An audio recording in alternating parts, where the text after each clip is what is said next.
સુરેન્દ્રનગરમાં Jawahar police parade ground ખાતે આંતરરાષ્ટ્રીય યોગ દિવસની ઉજવણી. સુરેન્દ્રનગરના જવાહર પોલીસ પરેડ ગ્રાઉન્ડ ખાતે 12મા આંતરરાષ્ટ્રીય યોગ દિવસની જિલ્લા કક્ષાની ઉજવણી હર્ષોલ્લાસભેર કરવામાં આવી હતી. ગુજરાત રાજ્ય યોગ બોર્ડ, સુરેન્દ્રનગર જિલ્લા વહીવટીતંત્ર અને મ્યુનિસિપલ કોર્પોરેશનના સંયુક્ત ઉપક્રમે યોજાયેલા કાર્યક્રમમાં મોટી સંખ્યામાં નાગરિકો, વિદ્યાર્થીઓ અને વિવિધ સંસ્થાના પ્રતિનિધિઓ જોડાયા હતા. યોગ કોર્ડિનેટર મોનિકા ચુડાસમાએ કોમન યોગ પ્રોટોકોલ મુજબ ઉપસ્થિતોને વિવિધ યોગાસન, પ્રાણાયામ અને ધ્યાન કરાવ્યું હતું, તેમજ સ્વસ્થ અને નશામુક્ત જીવનનો સંકલ્પ લેવડાવ્યો હતો.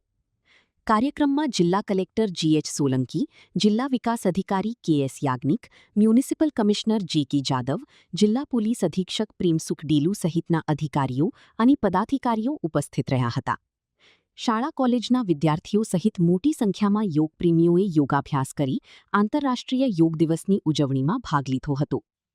રિપોર્ટ જયેન્દ્રસિંહ ઝાલા, મા ન્યૂઝ, સુરેન્દ્રનગર. સમગ્ર રાષ્ટ્રમાં 12મો આંતરરાષ્ટ્રીય યોગ દિવસ ઉજવાઈ રહ્યો છે, ત્યારે સુરેન્દ્રનગર પોલીસ ગ્રાઉન્ડ ખાતે કલેક્ટરશ્રી, DSPશ્રી, DDOશ્રી, જિલ્લાના તમામ વહીવટી અધિકારીશ્રીઓ, સંગઠનના પ્રમુખ શ્રી હાર્દિકભાઈ, કોર્પોરેશનના તમામ ચૂંટાયેલા પદાધિકારીશ્રીઓ અને અધિકારીઓની હાજરીમાં આજે 12મો યોગ દિવસ આજે ઉજવાઈ ગયો છે.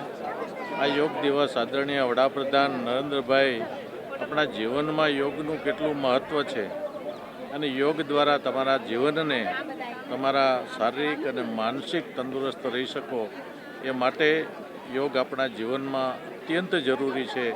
આદરણીય વડાપ્રધાન મોદી સાહેબે આપણને સમજાવ્યું છે અને 21 જૂન એટલે સમગ્ર વિશ્વમાં આજે યોગ દિવસ તરીકે ઉજવાઈ રહ્યો છે. ત્યારે આજે સુરેન્દ્રનગરમાં પણ આ યોગ દિવસ ઉજવાય અને તમામ આખા ગ્રાઉન્ડમાં બધાએ યોગ કરેલા છે. ત્યારે મને આનંદ થાય છે કે આ આદરણીય મોદી સાહેબના આ વિઝનને સાર્થક કરવા આપણે આપણું જીવન, આપણું શરીર તંદુરસ્ત રાખવા માટે યોગ કરવા જરૂરી છે.